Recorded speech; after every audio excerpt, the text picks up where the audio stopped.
Was our China trip last year really worth it? Welcome to episode 25 of Goss from the Boss. And of course it was. The China trip last year was so worth it. We've been working with the same manufacturer for about 4 years, coming up 5 years.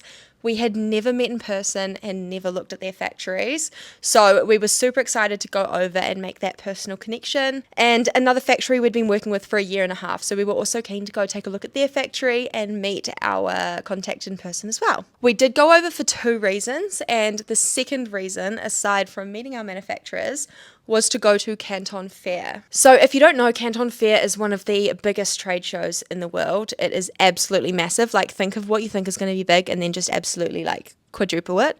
It took us like an hour to walk from one side to another, just the length of the buildings that were involved, like not even inside the buildings, just outside the buildings. Like, the scale of this thing is massive. We only did 2 halls, I think, and it took us 2 days.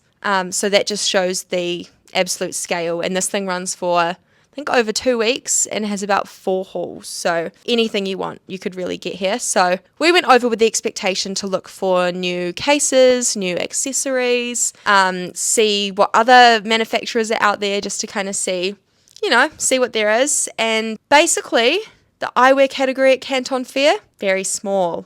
2 eyewear manufacturers there altogether, but we're not up to scratch with our quality of what we're used to, so straight out the bag they were a no. And no cases were there at all, along with maybe like 2 chain factories for sunglasses chains.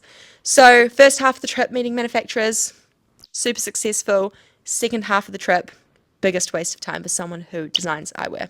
If you are into manufacturing anything else, clothing, amazing, toys, amazing, homewares, fantastic, that's the place to go. Unfortunately, we just weren't in the right category to be the right kind of people for the show.